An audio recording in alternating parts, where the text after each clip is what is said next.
नमस्कार दोस्तों, CUT test prep के हमारे चैनल पे आपका स्वागत है। आज हम सेक्शन 2 के जो भी सब्जेक्ट हैं उनमें से सोशियोलॉजी भी एक सब्जेक्ट है CUT टेस्ट के एग्ज़ाम में। उसमें सोशियोलॉजी के सिलेबस के पे बात करेंगे। और तो जो भी सिलेबस है उसके डिटेल में देखेंगे कि क्या क्या सिलेबस सोशियोलॉजी में दिया गया है पार्ट सेकेंड के लिए, पेपर 2 के लिए, CUT टेस्ट के। जो भी स्टूडेंट सोशियोलॉजी से BA करना चाहेंगे सेंट्रल यूनिवर्सिटी से, उनके लिए उनको सोशियोलॉजी लेके एग्ज़ाम देना इम्पोर्टेंट है। सोशियोलॉजी का सिलेबस को सबसे पहले तो प्रिपरेशन के लिए, अच्छी प्रिपरेशन के लिए आपको सिलेबस सही से पता होना चाहिए। इसीलिए हम सोशियोलॉजी के सिलेबस को एक बार देखते हैं कि सोशियोलॉजी के सिलेबस में क्या है।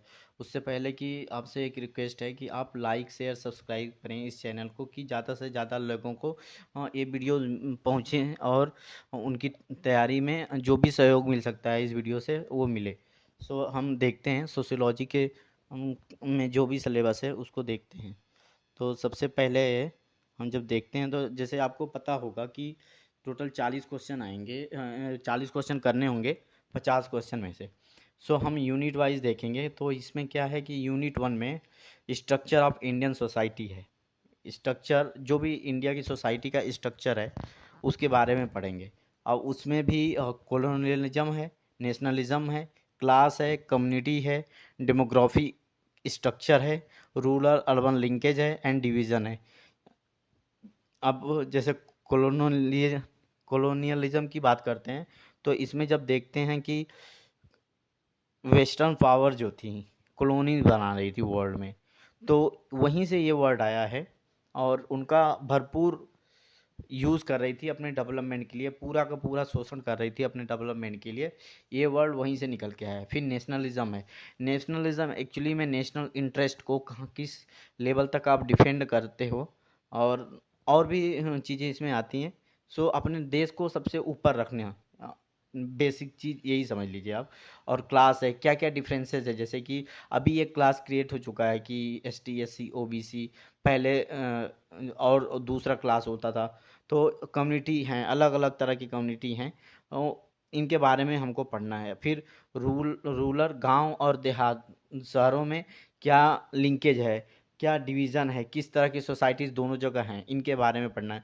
फिर ओवरऑल शहर, गांव या पूरे देश में जो भी लोग हैं, तो डेमोग्राफिक स्ट्रक्चर क्या है, कितने बूढ़े हैं, कितने बच्चे हैं, कितने यंग है, कितने लोग काम कर रहे हैं, कितने लोग काम नहीं कर रहे हैं, कितना अनएम्प्लॉयमेंट है, कितना एम्प्लॉयमेंट है। तो ये सब जो पॉपुलेशन का स्ट्रक्चर है उसके बारे में भी पढ़ना है इस यूनिट में। अब दूसरी यूनिट है social institution, continuity and change. So starting से, जब से एक तरह से देखिए कि ह्यूमन इवोल्यूशन हुआ है, और इंडिया की रिस्पेक्ट में देखें तो सबसे पहले राजा रहते थे, उनकी फैमिली राज करती थी। फिर कास्ट सिस्टम था और ट्राइबल सोसाइटी अलग उनका रूल रेगुलेशन था। और आज क्या है कि आज अलग लोग हैं जो रूल बनाते हैं हमारे लिए। सोसाइटी उनके रूल से चलती है। संसद भवन है जो हमारे लिए रूल बना रहा है। आज उस समय पहले राजा लोग होते थे। तो ये जो चेंजेज हैं, ये जो इसी को इंस्टीट्यूशंस कहते हैं, ये चेंजेज आए हैं। और कास्ट सिस्टम के बारे में भी आपको पढ़ना पड़ेगा, ट्राइबल सोसाइटी के बारे में पढ़ना पड़ेगा। फिर market as a social institution का कैसे काम करता है, कि जैसे जहाँ पे जो जिस चीज़ का मार्केट है, वो उस चीज़ को, उस कमोडिटी को, उस की प्राइस को इफ़ेक्ट करता है। या जैसे जहाँ पे, जैसे भारत एक एग्रीकल्चर संपन्न देश है, तो यहाँ पे क्या है कि एग्रीकल्चर की मैक्सिमम चीज़ें होती हैं। तो अब जहाँ पे नहीं होती होंगी, वहाँ की सोसाइटी यहाँ की सोसाइटी में बहुत अंतर है। तो ये भी है। आप ये दूसरी यूनिट में ये सब चीज़ें हैं।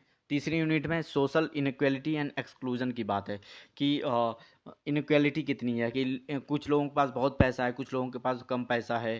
फिर कुछ लोग अपने को कास्ट के पे बड़े हैं, कुछ छोटे हैं। शेड्यूल कास्ट क्या है, अदर OBC क्या है। फिर ट्राइबल कम्युनिटी क्या है? ट्राइबल कम्युनिटी बेसिकली जो अभी भी बहुत पिछली परंपराओं को मानते हैं, या उनका पूरा रहन सहन कल्चर ही सबसे डिफरेंट है। तो उन इसके कारण उनका मार्जिनलाइजेशन होता है कि उनको मतलब कि उतना डेवलप वो नहीं है, तो उसको लोग अलग तरीके से देखते हैं, अलग निगाह से देखते हैं। तो ऐसा क्यों है? और जो वुमेन इक्वलिटी है, आज तो काफ़ी स्थिति सुधरी है, लेकिन आज के बहुत साल पहले या कुछ साल पहले लड़कियों की जो स्थिति थी, औरतों की स्थिति थी, उनकी इक्वलिटी मेन और आदमियों से अलग थी। तो उसका वो जो स्ट्रक्चर है, उनका स्ट्रगल जो उन्होंने किया इसके लिए, अपनी राइट्स को पाने के लिए, इसके बारे में पढ़ना है।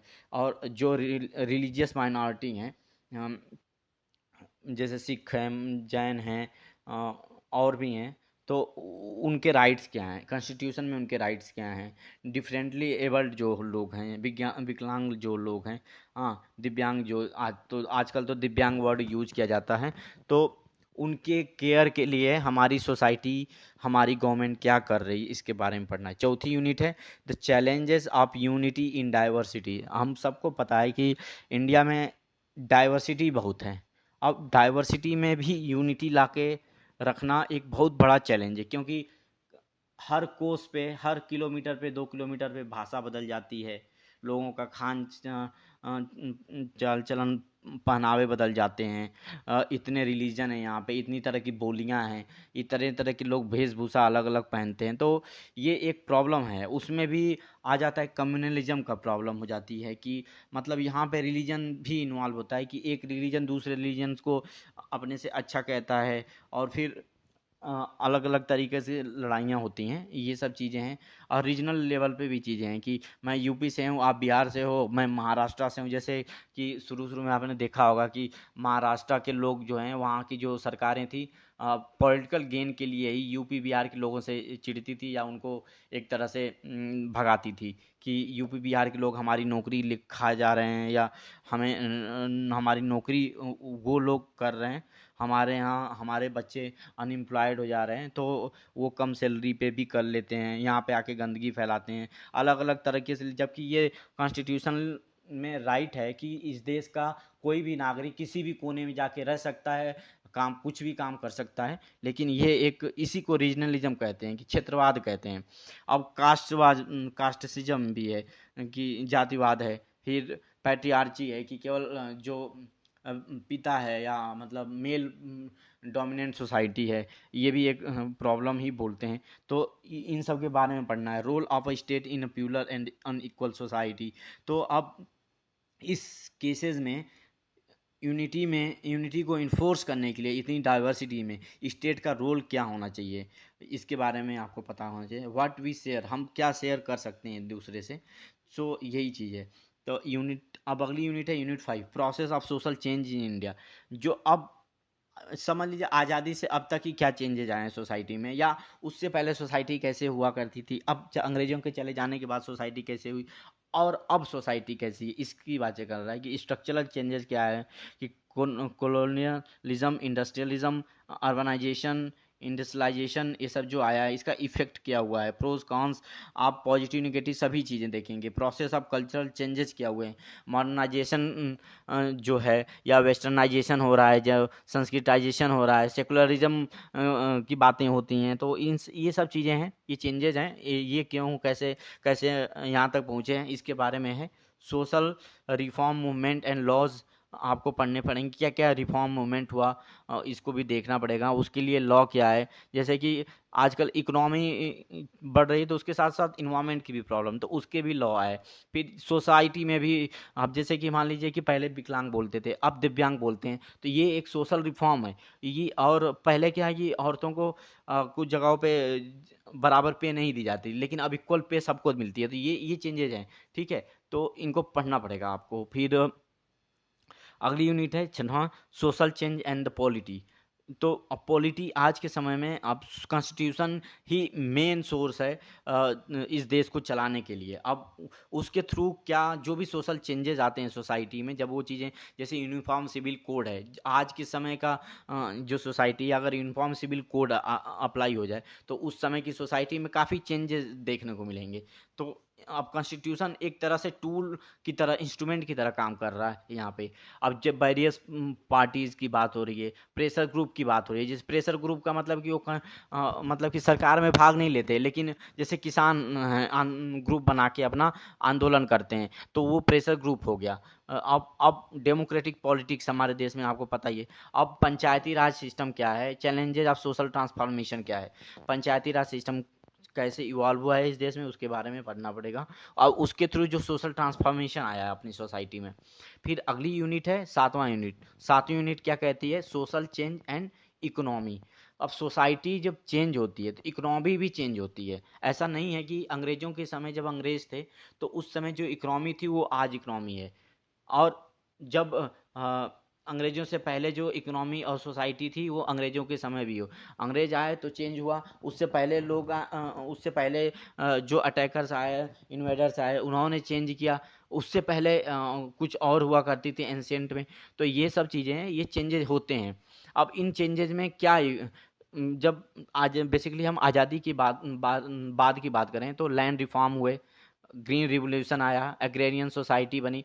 तो ये सब चीज़ें आपको पढ़ना पड़ेगा कि ग्रीन रिवोल्यूशन क्या हुआ, क्या है, इसके इफ़ेक्ट क्या हुए, इसकी नेगेटिव पॉजिटिव इफ़ेक्ट देखने पड़ेंगे, इस क्यों ज़रूरी था, लैंड रिफॉर्म क्या है, इसके भी पॉजिटिव नेगेटिव आपको देखना पड़ेगा, कैसे शुरुआत हुई।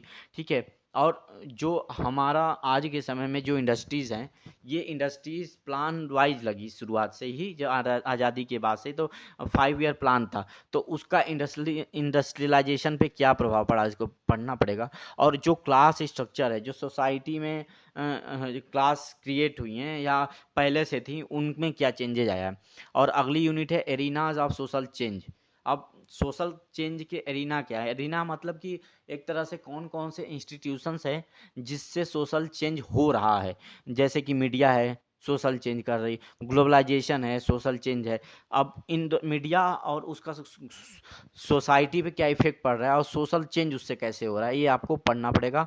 इसी तरह से ग्लोबलाइजेशन है, ग्लोबलाइजेशन का सोसाइटी पे क्या इफेक्ट है, वो कैसे हो रहा है, इसको देखना पड़ेगा।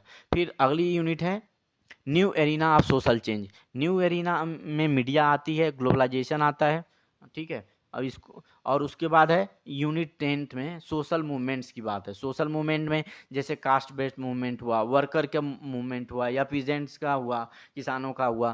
फिर कास्ट बेस्ड मूवमेंट में जैसे दलित मूवमेंट है, बैकवर्ड कास्ट का मूवमेंट है, अब trends in upper caste response भी है। तो फिर उसके बाद women movement in independent India में हम देखते हैं कि जो औरतों का मूवमेंट है वो इंडिपेंडेंट इंडिया में कैसे प्रोग्रेस करता है और आज कहाँ पे है। ट्राइबल मूवमेंट की भी बात करते हैं, उसी तरह से इन्वायरमेंट मूवमेंट की भी बात करते हैं। ठीक है। हेमवंती नंदन बहुगुणा का नाम सुना ही होगा आपने। सो ये सब इन्वायरमेंटल मूवमेंट के बहुत बड़े लीडर थे, जिन्होंने कि इन्वायरमेंट के लिए बहुत अच्छा काम किया। सो ये हमारा सोशियोलॉजी का CUET सब्जेक्ट के लिए सिलेबस है। अगर कोई भी क्वेरी हो, कोई भी डाउट हो इस सब्जेक्ट से रिलेटेड या इस एग्ज़ाम से रिलेटेड कोई भी डाउट है, तो आप हमें कमेंट बॉक्स में अ, लिख सकते हैं, हम आपको उसका जवाब ज़रूर देंगे। और कोई भी डाउट हो आप श्योर लिखिए हमें। और हमारे चैनल को लाइक शेयर सब्सक्राइब करिए ताकि आप